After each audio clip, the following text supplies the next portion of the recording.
These lands south of Bakersfield bear the imprint of the Kawaiisu Native American people. The Kawaiisu have lived here since ancient times and give us a history of thousands of years before Columbus to the present.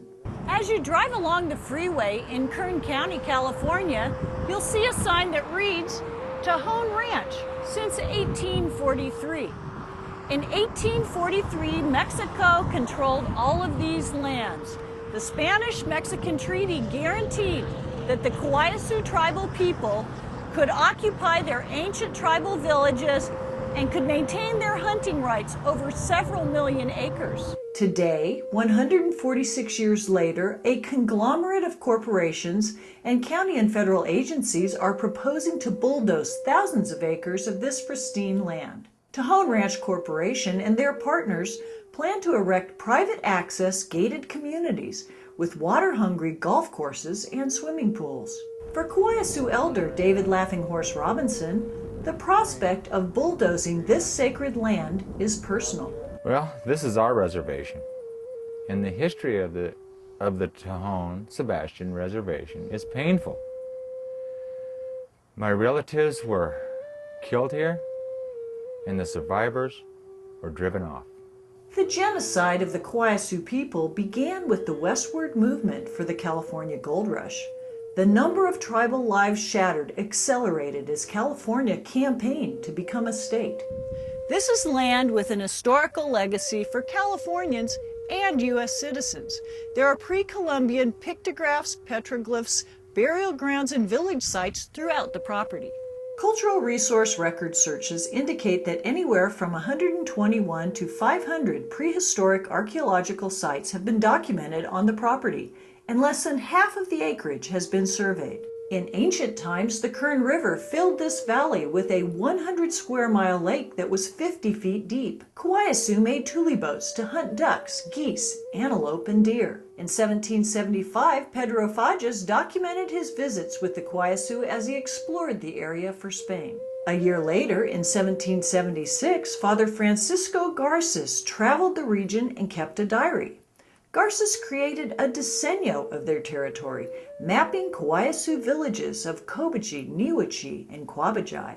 In 1821, Spain transferred control to Mexico, but Kawaiisu territory was hardly impacted. In 1843, when Mexico granted the 97,000-acre Rancho El Tejon, it carried the condition that they could not sell the rancho and could not prevent the cultivation and other benefits that the Indians had established in the place. In 1848, the Guadalupe Hidalgo Treaty conveyed Mexican lands to the United States.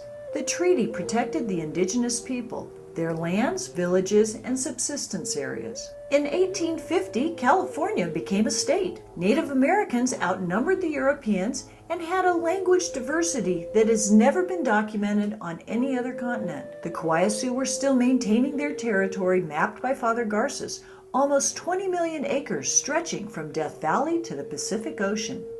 In 1851, U.S. government representatives set a meeting not too far up this road. They met with the Kawaiisu tribe, whose ancestral territory covered all of these lands. It was there, at Camp Persifer Smith, that they signed a treaty. In the treaty, the Kawaiisu ceded control of their 20 million acres in exchange for a promise not to have westward settlers disturb them on a 1.2 million acre territory. The boundaries of the 1.2 million acres are recorded in this Library of Congress map, from the forks of the Kern River west to Carices Lake, southwest to Buena Vista Lake, west to the Pacific Coastal Range, south and east to Old Tejon Pass and Canyon, and north from there back to the forks of the Kern. The tribe was not told that California legislators did not want the treaty ratified and continued to act in good faith to the treaty agreement they had signed. In 1853, Congress appropriated funds for the establishment of the Sebastian Tejon Indian Reservation, and its first survey was almost 75,000 acres. It was the first Indian reservation established in California, and Edward Beale was appointed Superintendent of Indian Affairs with a budget of $360,000 to create a safe place for the Indians. President Franklin Pierce removed Beale from the Indian Affairs position in 1854 and had Beale return east to explain spending irregularities. Beale had purchased an interest in 4 ranchos.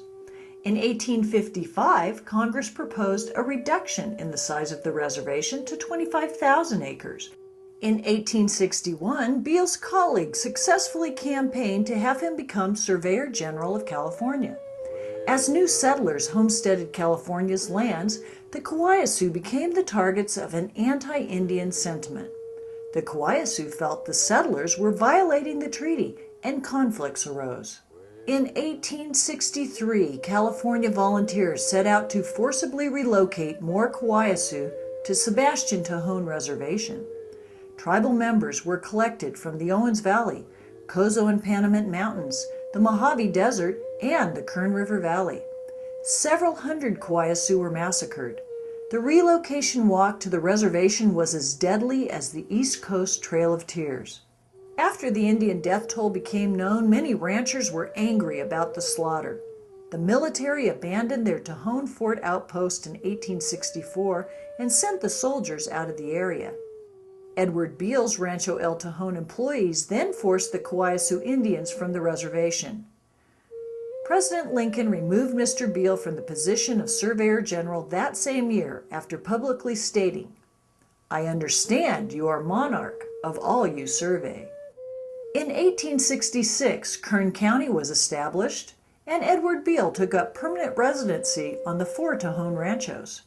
The Kawaiisu Tribe contends there were no Mexican ranchos that crossed over their decennial from Father Garces. Edward Beale had used his position with the U.S. government to acquire the 4 rancho claims, use government funds to survey them, shepherd them through the Public Lands Commission, and eventually transfer the patents to his name. This occurred even though historians have noted that many of Beale's rancho boundary lines do not match the original Mexican descriptions. The survey and housing requirements to establish the ranchos had not been met, and in one case, a rancho was originally further south before Beale's new survey. Furthermore, in 1858, the United States Private Land Claims Commission evaluated the 97,000-acre Rancho El Tejon claim and witnessed this statement from Judge Pacificus Ord. "The grantor shall not disturb the Tejon Indians in the cultivation of the land and the employment of the other privileges that they are used to. This condition for the favor of the Indians extends to the whole land granted and gives them the exclusive right of habitation, cultivation, grazing, and hunting anywhere within its boundaries." In the 1920s, the owners of Tejon Ranch attempted to use a civil action to quiet the claims of the Kawaiisu people. The Kawaiisu Tribe maintains that the civil case has no bearing on their reservation and that this property cannot be developed by the Tejon Ranch Corporation. The problem with this is that the Kawaiisu Tribe has clear ownership of the Tejon Sebastian Reservation. There's never been a congressional act giving us notice that the termination of the reservation took place. There's no act, according to Congress, that we have had the tribe terminated. So therefore, they're both acknowledged and still intact. And under the Constitution, Indians are under the full authority of Congress, not the courts, not the president, but Congress. Therefore, they are the only ones that can terminate, and it hasn't been done to this day. Therefore, we own it. The Tejon Ranch Corporation project on this land is contested by many people. Some want the endangered condor and other plant and animal species protected. Local communities are concerned about water shortages, air pollution, and traffic. Neighboring residents and tribal descendants have filed letters with Kern County opposing the several thousand-acre project that Tejon Ranch Corporation is calling Tejon Mountain Village. In October, an opportunity for public discourse, new letters, and a final vote will be made. The Kern County Board of Supervisors hearing will be held in Bakersfield, California at 9 a.m. on October 5, 2009. You can send your letters to Supervisor Raymond Watson by emailing the Clerk of the Board at clerkofboard@co.kern.ca.us.